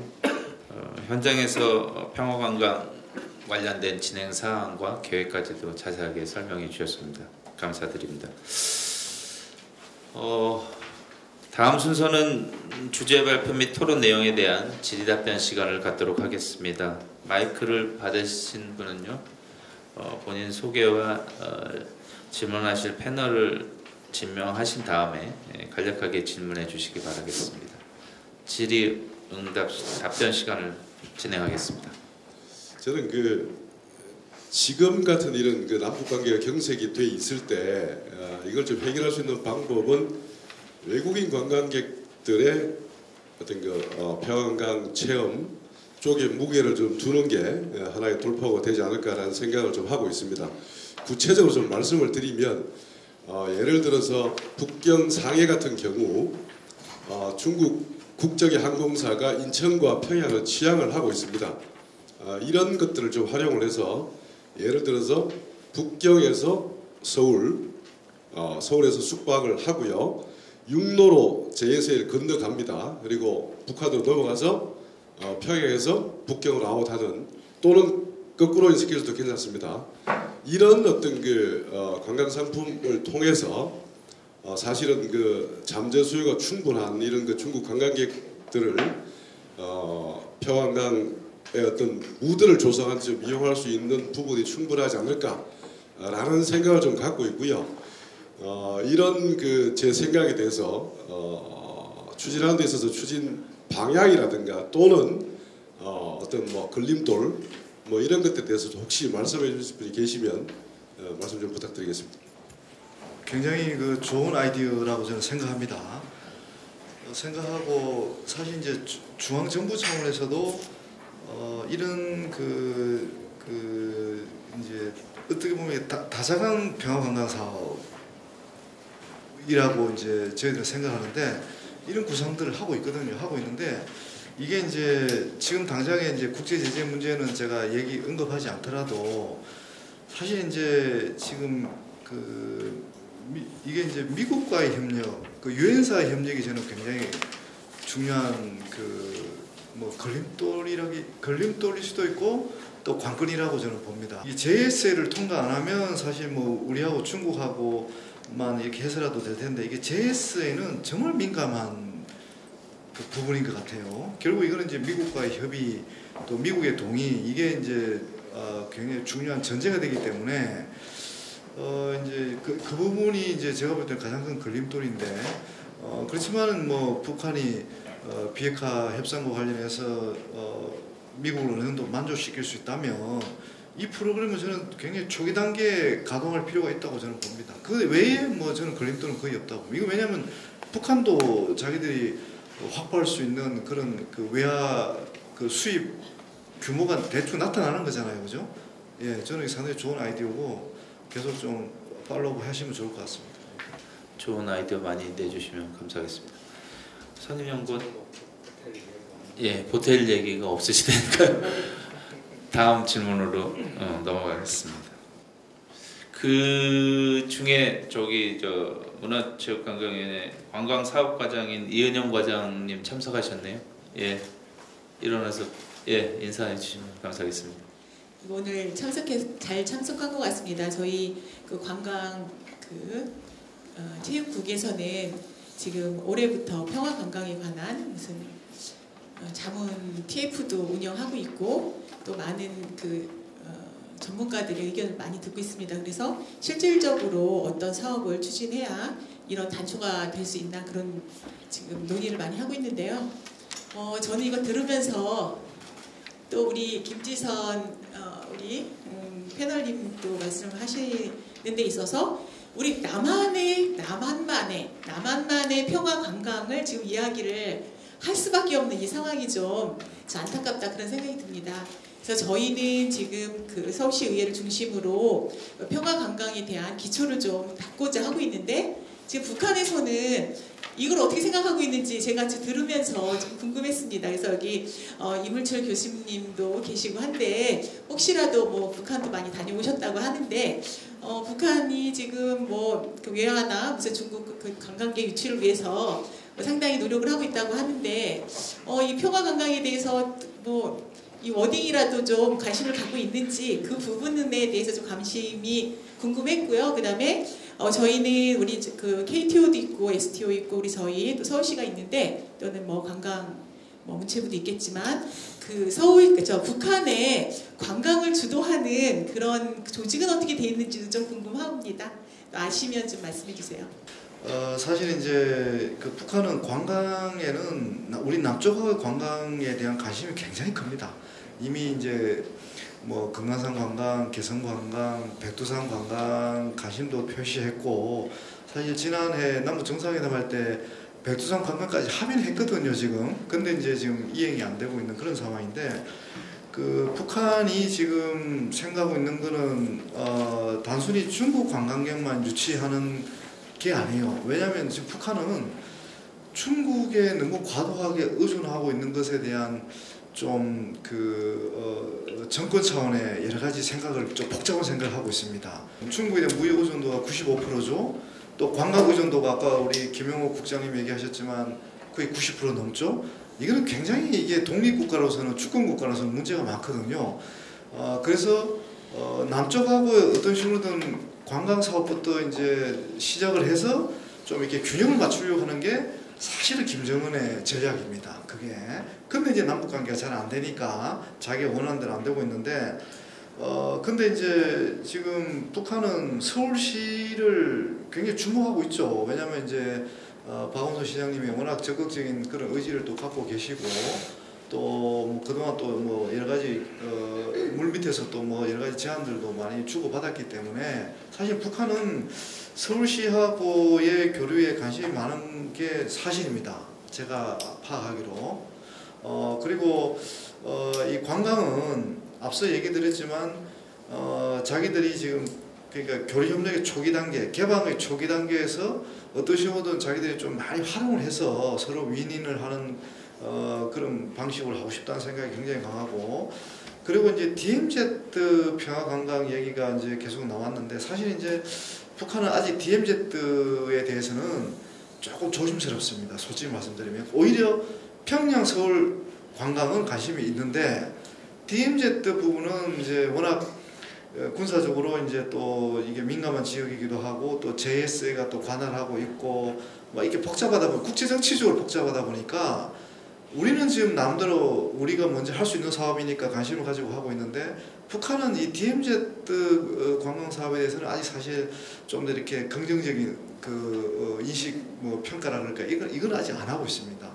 오히려 평양, 원산, 백두산 이런 관광을 더 선호하고 있는 그런 상황입니다. 예, 이상입니다. 그리고 관광 관련 조직은요, 그건 이미 나와 있습니다.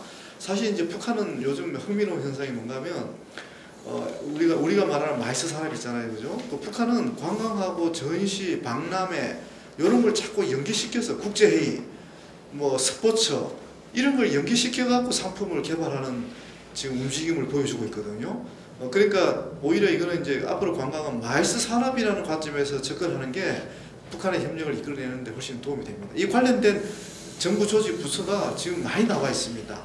뭐 국제 친선 전략, 뭐 제가 좀 얼마 전에도 제가 어디 갔다 왔었는데 이렇게 전시 조직이 관광까지 담당을 하고 있기도 하고, 또 지방 정부가, 그러니까 북한은 지방 정부라고 할 수 없고 각 지방이 나름대로 독립체산제로 운영이 되고 있거든요. 각 지방 단위에서, 지방 인민위원회 단위에서 관광 파트가 부서가 따로 있습니다. 예? 무슨 말 아시겠죠? 다 지방들이 다 그런 부서를 가지고 있고, 관광 전문 인력을 양성하기 위해서 관광 전문대학이 지방마다 다 설치가 되어 있습니다. 지금 그 인력 양성, 관광 전문 인력 양성에 굉장히 많은 투자를 하고 있습니다. 예, 제가 시간이 제한돼서 여기까지만 우선 말씀드리겠습니다. 네. 제가 보기에 지금 결과적으로 우리 남한에서는 많은 관광객들이 북한을 가고 싶어 하지만 지금 정치적 문제라든가 여러 문제 때문에 결과적으로 북한에서 개방을 하지 않고 있는 부분도 있다고 생각이 되고, 때로는 북한이 요구하는 수준의 내용들을 국가에서 우리 남한은 문재인 정부에서 또 해주지 못한 부분도 없지 않아 있다고 생각이 됩니다. 제가 서울시 관련된 부분만 말씀을 좀 하나 제안을 드리고 싶은 게요. 개성공단 같은 경우도 남한에서 투자할 때 가장 우려하는 게 정치적 문제로 이렇게 폐쇄가 된다든가 이런 걸로 막대한 손해를 보게 되죠. 그럼 일반 사기업은 이런 부분에 대한 투자를 한다는 게 쉽지 않습니다. 그래서 서울시의 남부협력기금이 현재 어느 정도 있는지 모르겠는데 우리 박원 시장님도 뭐 350억 얘기를 하고 그런 것 같은데, 저는 이 기금을 어떻게 활용할 것인가, 결과적으로는 관광을 활성화시키기 위해서는 일반 사기업에서는 북한과의 관광 문제나 이런 걸 쉽게 접근 못할 거라고 생각이 돼요. 그래서 서울시에서 관광 관련된 남북협력 그 법인체를 설립을 해가지고 서울시에서 주도하는 관광을 북한하고 직접적으로 연결을 해가지고 먼저 이끌어내는 것 겠는가. 그러기 위해서는 서울시에서 그런 법인체, 영립 법인체라고도 할 수 있겠죠. 이런 걸 만들어낼 수 있는 어떤 조례라든가 이런 걸 좀 적극적으로 해주고, 그다음에 서울시에서 일단 지방 정부에서 추진해 나간다면 이 정도 성과가 나올 때 또 이런 사기업이나 내용들도 그에 대한 접근을 하지 않을까. 그래서 저는 우리 광주 같은 경우에도 실은 결과적으로 그 경제적 일자리 창출을 위해서 시에서 돈을 투자를 해가지고 법인체를 만들고 있습니다. 그렇게라도 접근을 하고 있거든요. 이 남북 문제 부분에 대한 부분을 사기업은 맡기지 말고 서울시에서 직접 관광 영업 업체라고 할까요? 이 법인체를 설립해내서 한번 추진해 나가는 게 어떻겠나 라는 제안을 좀 해드리고 싶습니다. 이에 대해서 우리 김창훈 위원장님 어떻게 생각하십니까? 서울시 남북교류 기금은 있습니다. 지금 있는 상황이고요. 근데 이제 어떤 그 형식을 먼저 갖추는 것보다는 먼저 교류의 지원이라든지 아니면 직접 교류라든지 이런 것들이 좀 선행됐으면 하는 게 제 개인적인 생각입니다.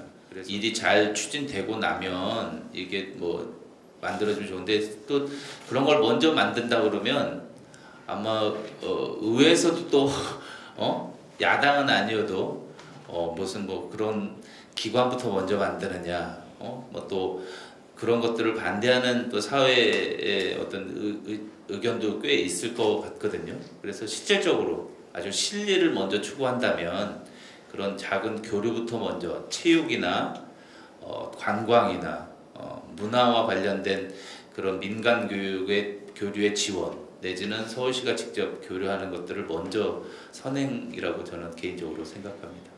이상으로 이렇게 답변 말씀드리고요.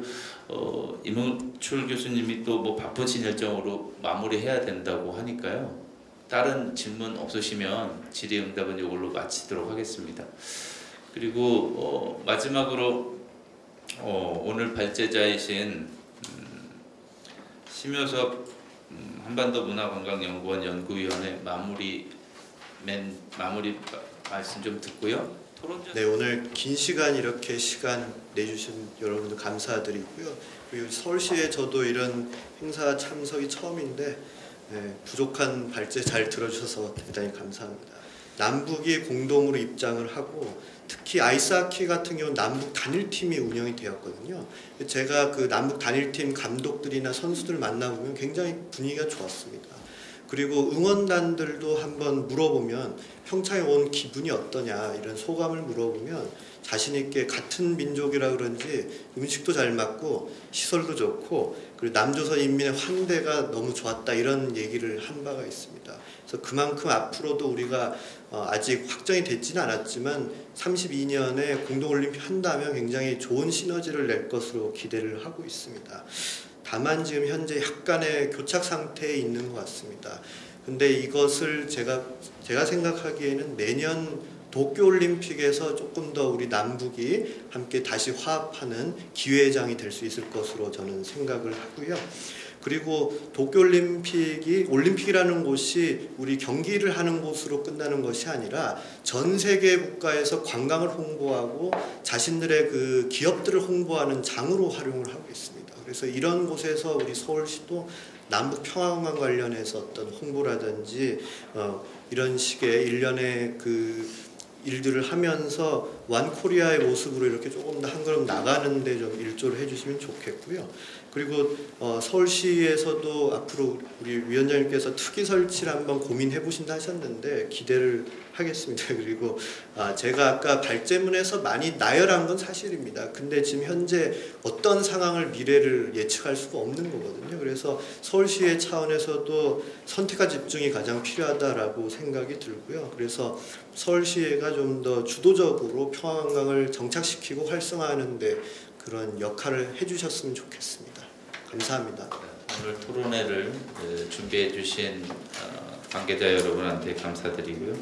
심효섭 한반도 문화관광연구원의 발제 그리고 토론자로 참여해 주신 임물출 경남대 극동연구소 교수님, 김용호 스포츠조선 부국장님, 김성진 한국문화관광연구원 선임연구원, 김지선 한국관광공사 한반도 관광센터 차장님께 감사의 말씀을 드리고 소중한 의견을 해주신 여러분들도 서울시의회를 대표해서 감사드립니다. 박수로 마무리하겠습니다. 고맙습니다.